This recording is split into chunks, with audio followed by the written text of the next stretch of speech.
So lahat ng magti-TBR, kita-kita tayo next month.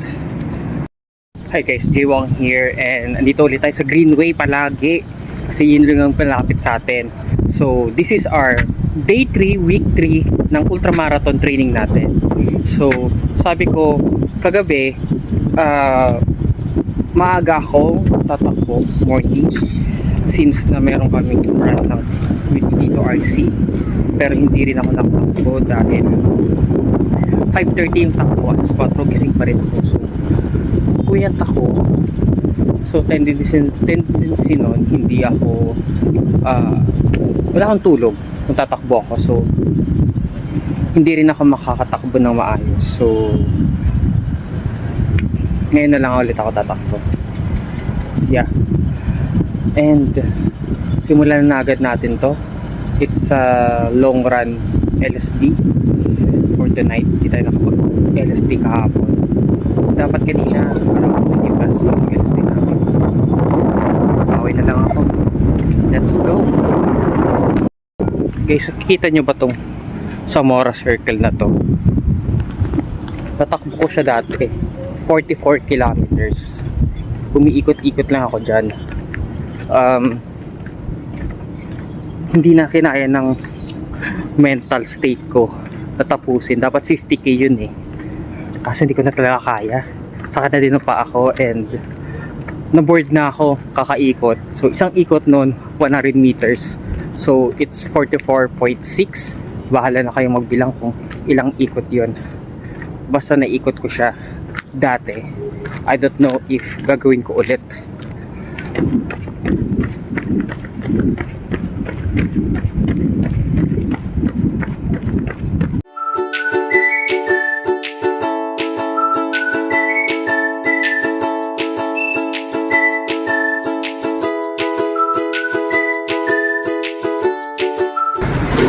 So yun,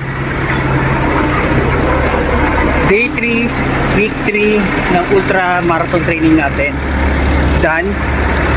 So nag 12k lang ako kasi kailangan ko nang umuwi. Anyway, ayun, sa quick easy run lang sa Greenway ulit. Ngayon, itatakal naman natin ngayon yung TBR, which is the Bull Run.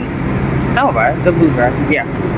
So kung yung mga hindi alam kung ano yung TBR, basically guys, yung TBR kasi is an event for first and second time na pagmamarathon.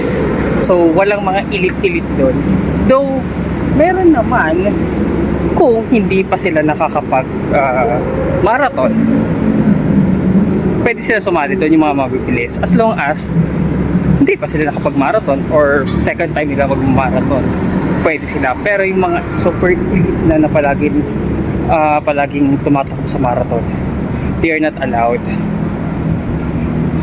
So bakit maganda sumali sa PBR?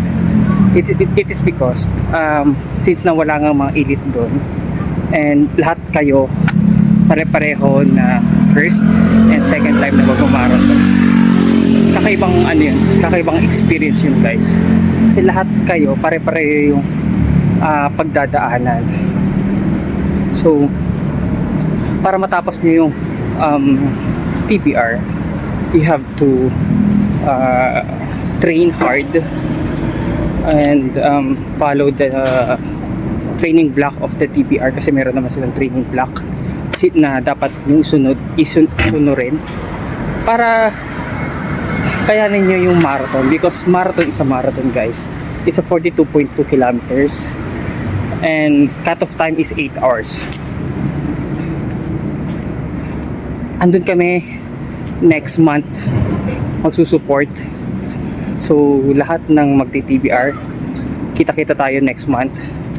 I hope wala ma-DNF and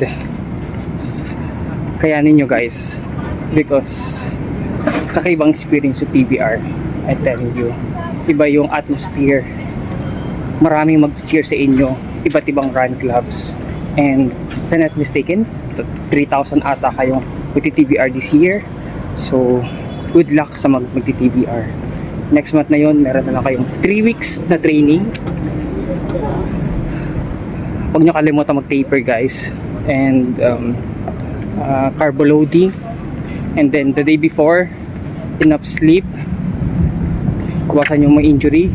Lahat ng bawal, huwag nyo nang kainin. Especially yung magpapasakit sa tiyan nyo the day before, huwag nyo nang kainin guys. Kasi mahirap abutan while sa race. Kasi limited lang yung mga portable. Anyway, yun lang. Day 3 natin, week 3 for this ultramarathon training na hindi ko alam kung sasali ako o hindi, or sa May na lang ako sasali for Mayo 360. I don't know. So